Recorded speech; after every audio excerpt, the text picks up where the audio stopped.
En fait, pourquoi est-ce qu'il pleut? Est-ce que vous vous êtes déjà demandé cette question? C'est vrai que depuis qu'on essaie, il a continué à pleuvoir, il pleuvait et il continue toujours de pleuvoir.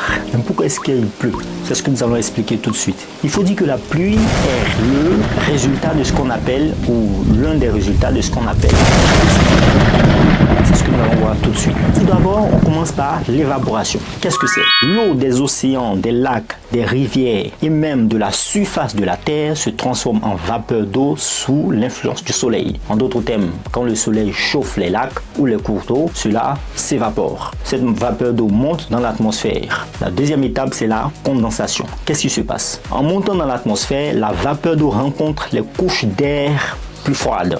Lorsque la vapeur d'eau se refroidit, elle se condense pour former des minuscules gouttelettes d'eau ou de cristaux de glace selon la température. Ces gouttelettes ou cristaux forment ce que nous appelons des nuages. La troisième étape, c'est quoi? C'est la croissance des gouttelettes. Qu'est-ce que ça veut dire? Les gouttelettes d'eau dans les nuages continuent de croître en absorbant d'autres petites gouttelettes par collision. Elles deviennent alors de plus en plus lourdes. Ensuite, la précipitation naturellement. Lorsque les gouttelettes deviennent suffisamment lourdes, la force de gravité les tire vers le bas. Rappelons-nous, P égale à M fois G. Le poids égale à masse multiplié par l'intensité de pesanteur, la loi de Newton. Donc, c'est ce que nous appelons ici la précipitation. Dans ce cas-là, il pleut et on a le parapluie. Cela peut prendre différentes formes selon la température. S'il fait assez chaud, cela tombera sous forme de pluie. S'il fait assez froid, cela peut être de la neige ou de la grêle. Ensuite, il y a la chute et collecte. Les gouttelettes tombent vers la terre et en fonction des conditions météorologiques, elles atteignent finalement le sol. Une partie de l'eau qui atteint le sol est absorbée par le sol pour nourrir les plantes. Une autre partie peut s'écouler dans les rivières et les lacs, formant ainsi un cycle continu de l'eau. Qu'est-ce qu'on peut dire et qu'est-ce qu'on peut retenir?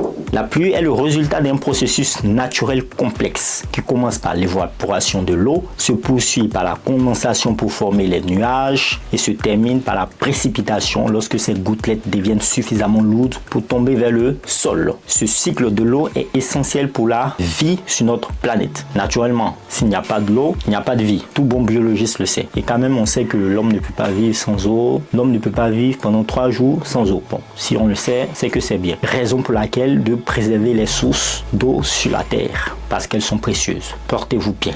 Peace out.